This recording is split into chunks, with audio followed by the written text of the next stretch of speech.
నమస్కారం. KLN news కి స్వాగతం. తెలంగాణలో మరో ఎన్నికల హామీ అమలు దిశగా రేవంత్ రెడ్డి సర్కార్ అడుగులు వేస్తోంది. రేషన్ కార్డు లబ్ధిదారులందరికీ సన్న బియ్యం అందజేసేందుకు కసరత్తు చేస్తోంది. ఇప్పుడు అందజేస్తున్న దొడ్డు బియ్యం స్థానంలో సన్నాలు అందజేయనున్నారు. అయితే దీనివల్ల రాష్ట్ర ఖజానాపై అదనంగా మరో 1500 కోట్ల భారం పడనుంది. రాష్ట్రంలోని పేద, దిగువ, మధ్యతరగతి వర్గాల కోసం చారిత్రక నిర్ణయం తీసుకునే దిశగా కాంగ్రెస్ ప్రభుత్వం అడుగులు వేస్తోంది. రాష్ట్రంలో ఆహార భద్రతా కార్డులు కలిగిన ప్రతి ఒక్కరికి ఉచితంగా సన్న బియ్యం అందించాలని యోచిస్తోంది. సీఎం రేవంత్ రెడ్డి అధ్యక్షతన శనివారం జరగనున్న మంత్రివర్గ సమావేశంలో ఈ అంశంపై చర్చించి తుది నిర్ణయం తీసుకోనున్నారు. రాష్ట్రంలోని రేషన్ కార్డుదారులకు ప్రస్తుతం కిలో బియ్యం రూపాయికి చొప్పున పంపిణీ చేస్తున్నారు. మిగతా మొత్తాన్ని ప్రభుత్వమే భరిస్తోంది. అయితే ప్రస్తుతం పంపిణీ చేస్తున్న దొడ్డు బియ్యం తినడానికి అనువుగా ఉండడం లేదు. రేషన్ కార్డుదారుల్లో దాదాపు 80% మంది ఆ బియ్యాన్ని బహిరంగ మార్కెట్లో అమ్ముకొని సన్న బియ్యం కొనుక్కుంటున్నారు. ఆ బియ్యాన్ని మరింత పాలిష్ చేసి సన్న బియ్యంగా మార్చడం ద్వారా దళార్లు భారీగా లాభపడుతున్నారు. రేషన్ కార్డుదారులకు దొడ్డు బియ్యం బదులుగా సన్న బియ్యం ఇస్తే 100% మంది తినడానికి వినియోగించుకుంటారని ప్రభుత్వం భావిస్తోంది. అది కూడా ఉచితంగా ఇస్తే పేదలకు ఉపయోగకరంగా ఉండడంతో పాటు సర్కార్కు మంచి పేరు వస్తుందన్న ఆలోచనలో ఉంది. ఈ నిర్ణయంతో బహిరంగ మార్కెట్లో మేలిమి రకం సన్న బియ్యం ధరలు సైతం దిగొస్తాయని అంచనా వేస్తోంది.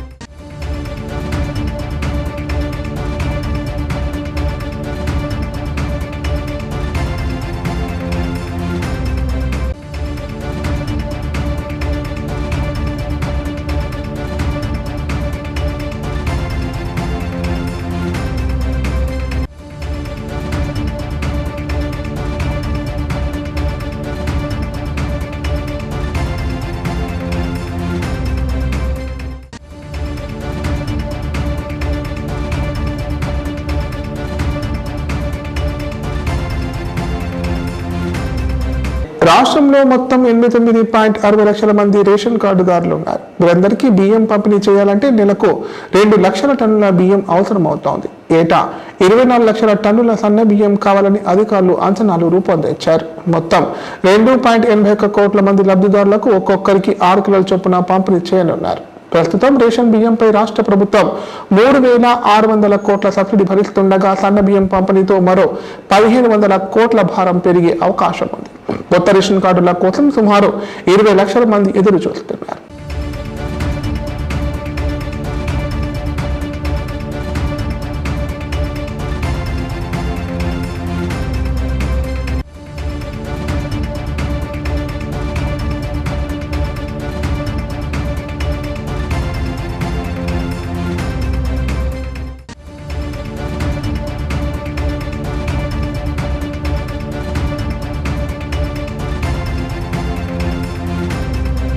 జాతీయ పార్టీలైన బీజేపీ, కాంగ్రెస్ బీసీలను అడుగున అన్యాయం చేశాయని ఎమ్మెల్సీ కల్వకుంట్ల కవిత అన్నారు. సావిత్రిబాయి పూలే ఉద్యమ స్ఫూర్తిని ముందుకు తీసుకెళ్లాల్సిన అవసరం ఉందన్నారు.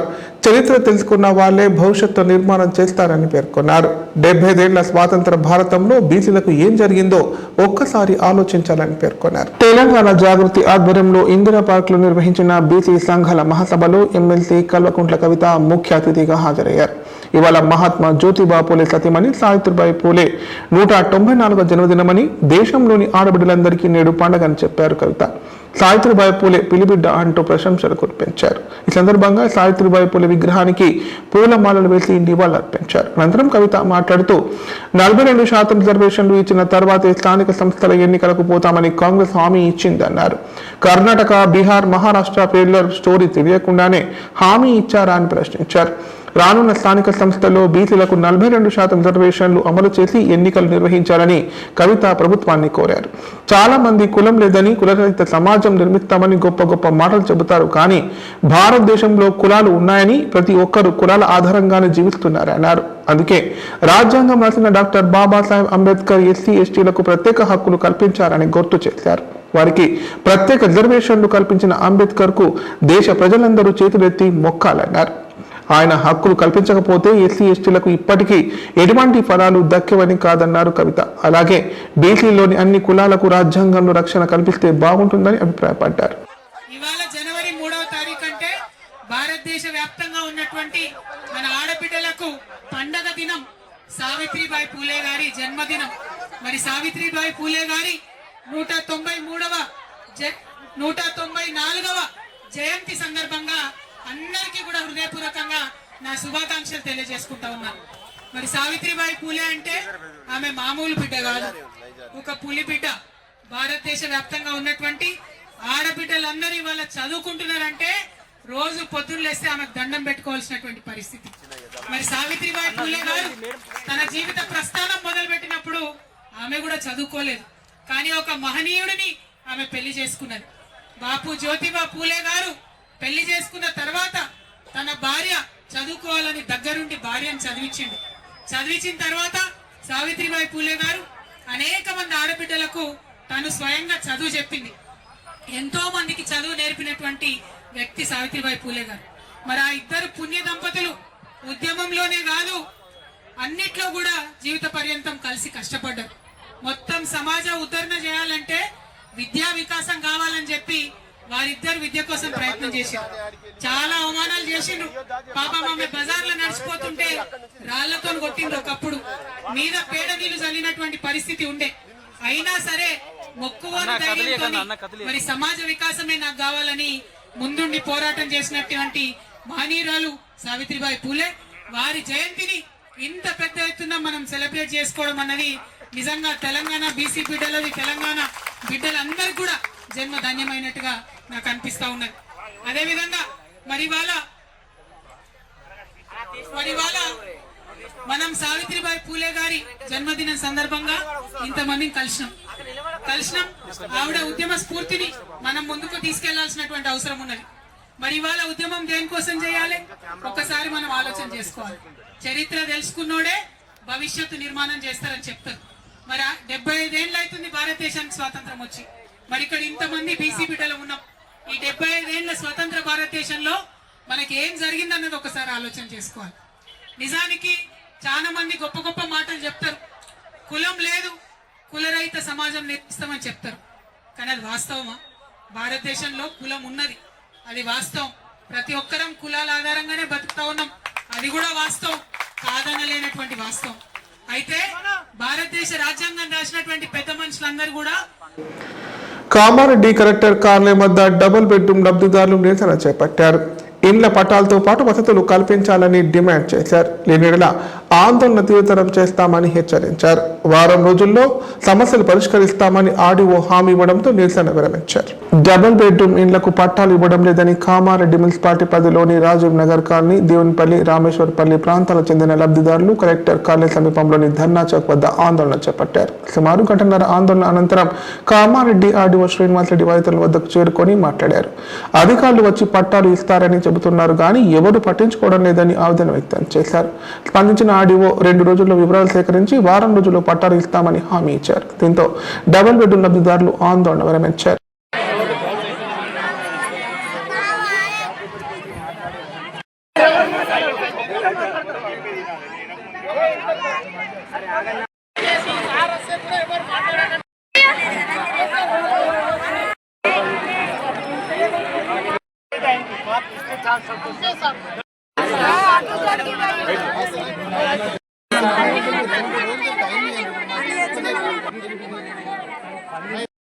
ఆధార్ కార్డు జెన్యూన్ అలాంటి అంత మట్టే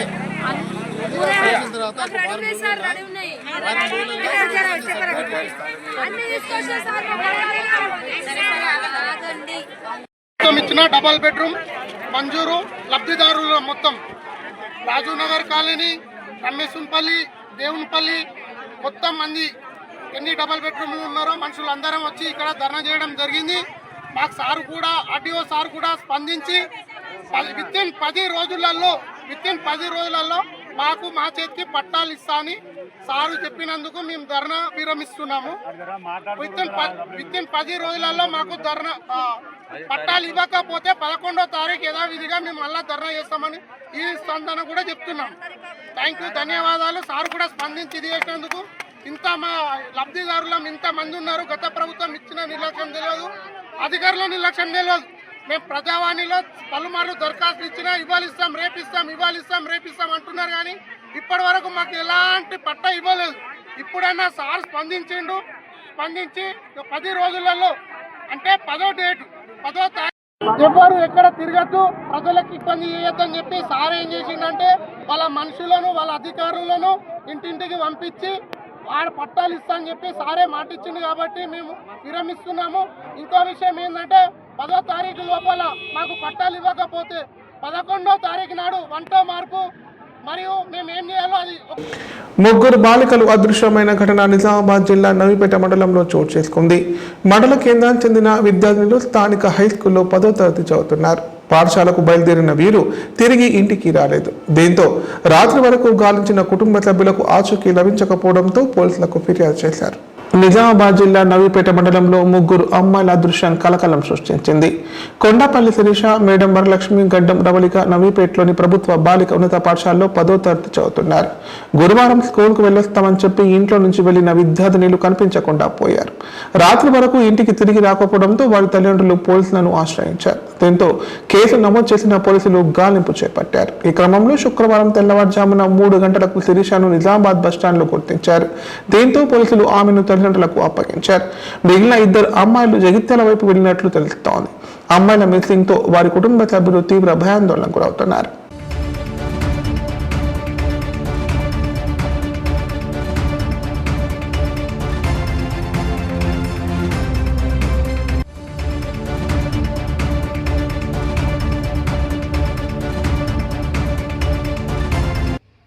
నేను జిల్లా పరిషత్ బాలికల పాఠశాల నవీపేట్ ప్రధానోపాధ్యాయురాలని మాట్లాడుతున్నాను.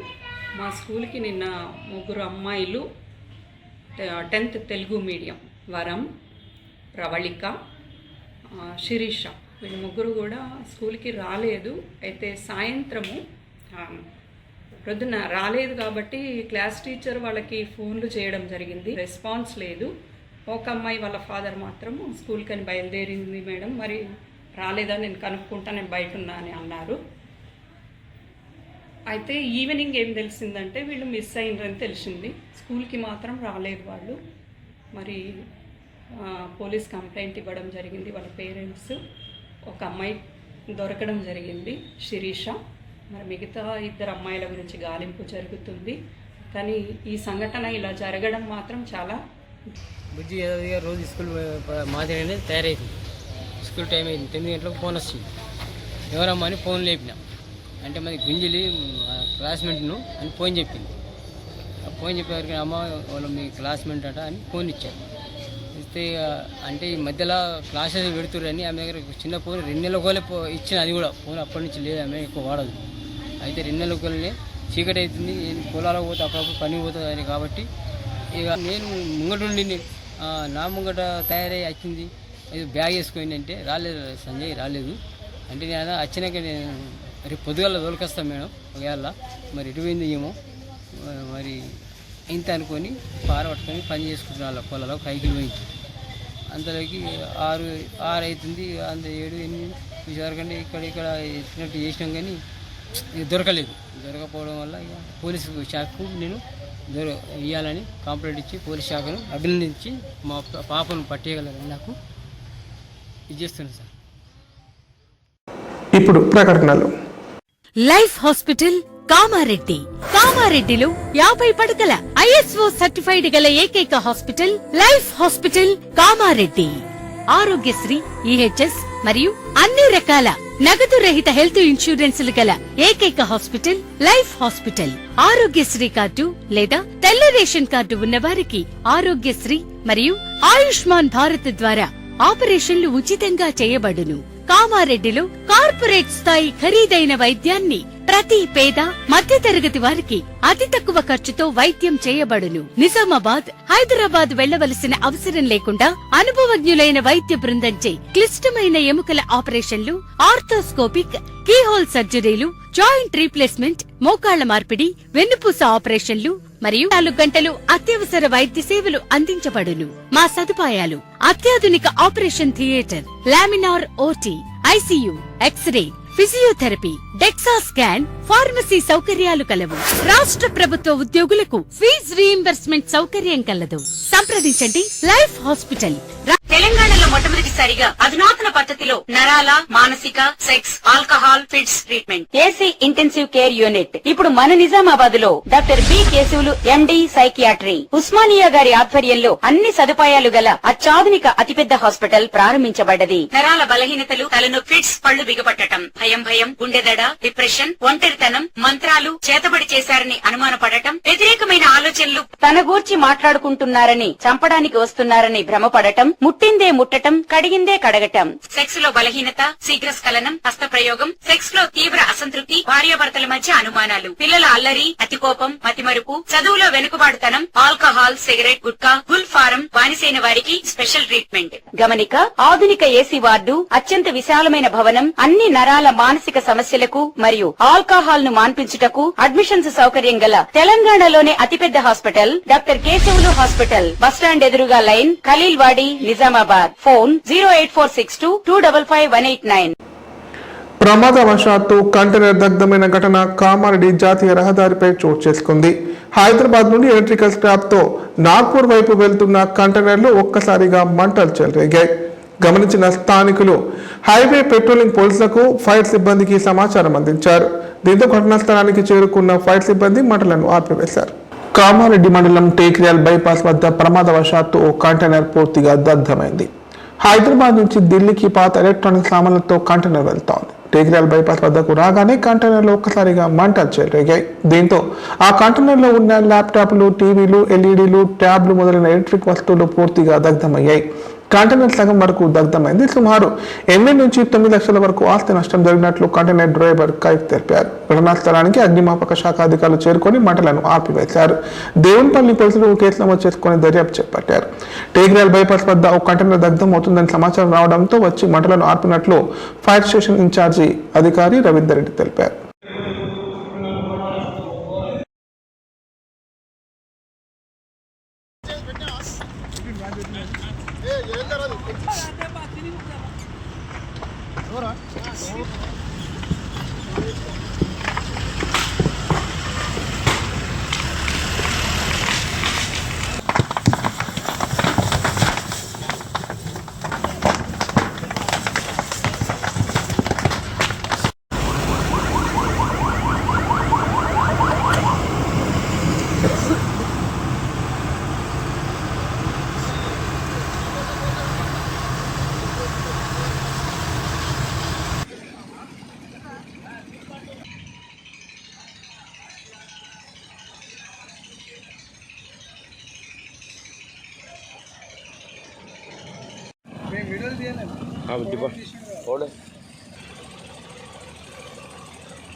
మెల్ల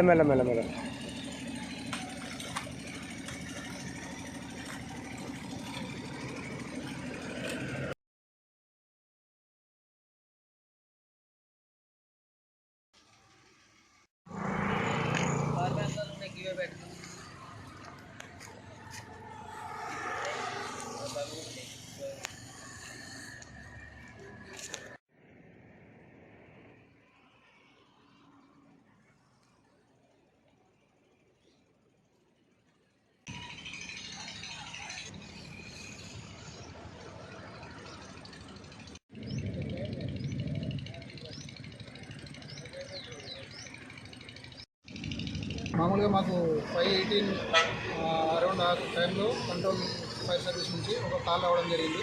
నేషనల్ హైవే ఏరియా దగ్గర ఒక కంటైనర్ దగ్ధమవుతున్నట్టు కాల్ వచ్చింది. వెంటనే టర్న్అవుట్ అయ్యి ఇక్కడికి రావడం జరిగింది. దాన్ని వచ్చి చూస్తే దానిలో ఎలక్ట్రానిక్ వేస్టేజ్ ఉండడం జరిగింది. దానికి కంప్లీట్గా ఒక 2 ట్యాంక్స్ కొట్టి ఆర్పేయడం జరిగింది కంప్లీట్గా. దానిలో ఓన్లీ ఎలక్ట్రానిక్ వేస్టేజెస్ ఉంది. అది ఒక స్మాల్ ఫైర్ కాల్గా ఒక 4 lakhs అయింది దానిలో. దాన్ని లోకల్ ఈ రోడ్ సేఫ్టీ వాళ్ళకి హ్యాండ్ ఓవర్ చేయడం జరిగింది. ఓకే అంటే అది అన్నోన్ రీజన్ అండి. అంటే వాళ్ళు ఎలక్ట్రానిక్ వేస్టేజ్ ఉన్నది కాబట్టి రీజన్ ఏం తెలియదు. మేము కూడా అదే నోట్ చేసుకున్నాము. ఇది వేస్టేజ్ అంతా వాళ్ళకి హ్యాండ్ ఓవర్ చేయడం జరిగింది రోడ్ సేఫ్టీ వారికి, NHA వాళ్ళకి. తర్వాత వెహికల్ కూడా సేఫ్గా ఉన్నది. వెహికల్కి ఏం డ్యామేజ్ కాలేదు. ఓన్లీ కంటైనర్కి మాత్రం బ్యాక్ సైడ్లో కొంచెం డ్యామేజ్ అయింది. మేము మా పని మేము చేసినాం. అంటే వెహికల్ రన్నింగ్లో అయిపోయినా పార్కింగ్ చేసినప్పుడు రన్నింగ్లో అని చెప్పారు వాళ్ళు, కానీ వాళ్ళు ఇక్కడ ఆపించారు. మేము వచ్చేసరికి ఈ రోడ్డు పక్కన కొంచెం సైడ్ తీసుకొని ఆపించారు సార్. కంప్లీట్గా మంటలు ఆర్పడం జరిగింది. ఎటువైపు నుంచి వెళ్తుంది సార్? అది Hyderabad to Nagpur electronic wastages carry చేస్తూ వెళ్ళడం జరుగుతుంది. మాకు కంట్రోల్ నుంచి కాల్ వచ్చింది, మేము వెంటనే కర్ణాటక ఇక్కడ రావడం జరిగింది సార్. కంప్లీట్గా మంటలు ఆర్పడం జరిగింది, వాళ్ళకి అండవర్ చేసింది. और कामारेड्डी से पहले 5 बजे ब्लास्ट हो गया सेल। 5 बजे यहाँ पे 5 बजे पहुँचा, गाड़ी में आग लग गया, ब्लास्ट हो गया। मैंने फायर ब्रिगेड को फ़ोन किया, पुलिस को फ़ोन किया, दोनों आ गई, पूरी हेल्प हुई थी। उसमें क्या क्या सामान है जी? इसमें सामान है लैपटॉप वगैरह, डैमेज माल था पूरा, सेल वगैरह डैमेज माल था पूरा डैमेज। जब आग जल गए ना, वो कैसा हुआ? गाड़ी का कुछ प्रॉब्लम है, क्या है? वो गाड़ी का कैंटीन पूरा ख़त्म हो गया, गाड़ी का कैंटीन पूरा ख़त्म हो गया गाड़ी का। फायर ब्रिगेड को फ़ोन किया, आ गया, पूरी हेल्प हुई थी हमारी। अच्छा, जब जितना आदमी था गाड़ी पे आप लोग? मैं अकेला था। उसमें क्या क्या सामान है जी पूरा? इनमें सेल वगैरह ऐसे ही था, कुछ डैमेज माल था पूरा, दिल्ली जा रहा था हैदराबाद से। नाइट में एक बजे चला था हैदराबाद से, 5 बजे ब्लास्ट हो गया, पूरा कैंटीन जल गया गाड़ी का। రాష్ట్ర ప్రభుత్వం జనవరి 3న మహిళా ఉపాధ్యాయ దినోత్సవం అధికారికంగా నిర్వహించాలని ఉత్తర్వులు జారీ చేయడం హర్షణీయమని టీజేఎస్ జిల్లా అధ్యక్షులు కుంబాల లక్ష్మణ్ యాదవ్ అన్నారు. అందరూ సావిత్రిబాయి పూలే జీవిత చరిత్రను ఆదర్శంగా తీసుకోవాలని కోరారు. సావిత్రిబాయి పూలే జయంతి సందర్భంగా టీజేఎస్ నాయకులు ఆమె విగ్రహానికి పూలమాలలు వేసి నివాళులర్పించారు. సందర్భంగా జిల్లా అధ్యక్షులు కుంబాల లక్ష్మణ్ యాదవ్ మాట్లాడుతూ సావిత్రిబాయి ఎన్నో కార్యక్రమాలు నిర్వహించి మహిళలకు విద్యాబోధన చేయడం జరిగిందని తెలిపారు. తన భర్త జ్యోతిరావు పూలే సహకారంతో పాఠశాలలు ఏర్పాటు చేసి మహిళలకు విద్యాబోధన అందించడం జరిగిందన్నారు. సావిత్రిబాయిని అందరూ ఆదర్శంగా తీసుకోవాలని అన్నారు. మొట్టమొదటి మహిళా ఉపాధ్యాయులుగా సావిత్రిబాయి పనిచేశారని తెలిపారు. వెనుకబడిన వర్గాల కోసం ఆమె ఎంతో కృషి చేశారని పేర్కొన్నారు. సావిత్రిబాయి పూలే జయంతిని ఘనంగా నిర్వహించడం జరిగింది. ఇందులో భాగంగా మేము తెలియజేది ఏమనగా, సావిత్రిబాయి పూలే చేసిన కృషి మరవలేనిది. వీళ్ళు ఇప్పుడు మహిళలు చదువుతున్నారంటే దానికి ప్రధాన కారణం ఈ సావిత్రిబాయి పూలే, జ్యోతిరావు పూలే దంపతులే కారణం. వాళ్ళు ఎన్నో అవమానాలు ఎదురైనా కానీ విద్యను బోధించడానికి విద్యార్థులకు కానీ, మహిళలకు కానీ, బాల్యాలకు కానీ విద్యను బోధించడం, విద్య యొక్క ఆవశ్యకత తీసుకోవడం కోసం ఎన్నో అవమానాలు ఎదుర్కొన్నారు. అయినప్పటికీ అవన్నీ జయించి మహిళలకు విద్య చేస్తారమని, మహిళలు అభివృద్ధి చెందాలని, విద్య ఖచ్చితంగా ఉండాలని తెలిపిన ఏకైక దంపతులు జ్యోతిరావు పూలే, జ్యోతిరావు భారతి గారు. వాళ్ళు బురద జల్లడం, అవమానించడం, అగ్రకులాలు ఎన్నో రకాల సమస్యలు సృష్టించినప్పటికీ సొంత డబ్బులతో పాఠశాలలు ఏర్పాటు చేసి అనేక మంది విద్యార్థులకు, మహిళలకు విద్యను నేర్పించి వాళ్ళని ఉపాధ్యాయులుగా తీర్చిదిద్దిన ఘనత వీళ్ళది. ఇంకో విషయం, మనకు రాష్ట్ర ప్రభుత్వం ఈ జ్యోతిరావు పూలే భారతి జయంతిని అధికారికంగా జరపడం శుభసూచకం. గతంలో ఈ ప్రభుత్వం చేయనటి పనులను ఈ ప్రభుత్వం చేయడం చాలా సంతోషకరం. ఎంతో గొప్ప వ్యక్తులను గుర్తించడం జరిగింది. ఈ సందర్భంగా కామారెడ్డి జిల్లా కేంద్రంలో తెలంగాణ జనసంఘంలో ఈ వేడుకలు నిర్వహించడం జరిగింది.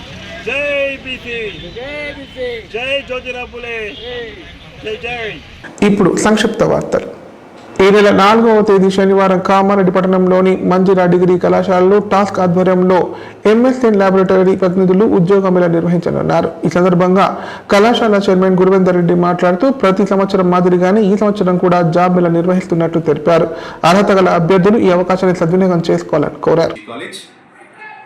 రేపటి రోజు అనగా శనివారం 4వ తారీఖు జనవరి రోజు మన స్థానిక మంజీరా డిగ్రీ అండ్ పీజీ కళాశాలలో జాబ్ మేళా నిర్వహించడం జరుగుతుంది. మెగా జాబ్ మేళా నిర్వహించడం జరుగుతుంది. ఈ జాబ్ మేళాను TASK Telangana academy skills and knowledge వారు ఎంఎస్ఎన్ ల్యాబొరేటరీస్ వారి ఆధ్వర్యంలో నిర్వహించడం జరుగుతుంది. ఈ జాబ్ మేళాకి డిగ్రీ స్థాయిలో కెమిస్ట్రీ నా స్టూడెంట్స్కి మాత్రమే అర్హత ఉంటుంది. ముఖ్యంగా మగవారికి ఈ అర్హత ఎక్కువగా ఉంటుంది. కావున ఆసక్తి కలిగిన వాళ్ళు, అర్హత కలిగిన అభ్యర్థులందరూ కూడా రేపటి రోజు అనగా జనవరి 4th శనివారం రోజు ఉదయం 10 గంటలకు మన మంజీరా డిగ్రీ అండ్ పీజీ కళాశాలలో హాజరై ఇంటర్వ్యూస్కి హాజరై ఉద్యోగం సంపాదించుకోవాల్సిందిగా తెలియజేస్తున్నాం. మున్ముందు కాలంలో కూడా Telangana academy skills and knowledge వారి ఆధ్వర్యంలో కామారెడ్డిలోనే అత్యద్భుతమైన ఉద్యోగ అవకాశాలు కల్పించే మాదిరిగా భవిష్యత్తులో కూడా మంజీరా కళాశాల అవకాశం తీసుకుంటుందని తెలియజేస్తూ ధన్యవాదాలు. కుటుంబ కలహాలతో ఓ వ్యక్తి మంజీరా నదిలోకి దూకి ఆత్మహత్యకు పాల్పడ్డాడు. ఈ సంఘటన కామారెడ్డి జిల్లా బాన్స్వాడ మండలం బుడిమి గ్రామంలో చోటు చేసుకుంది. గ్రామానికి చెందిన 50 సంవత్సరాల మేతల సాయిలు మంజీరా నదిలో దూకి ఆత్మహత్య చేసుకున్నాడు. పోలీసులు కేసు నమోదు చేసి మృతదేహాన్ని పోస్టుమార్టం నిమిత్తం బాన్స్వాడ ఏరియా ఆసుపత్రికి తరలించారు. కాగా మృతునికి భార్య, ఓ కూతురు ఉంది.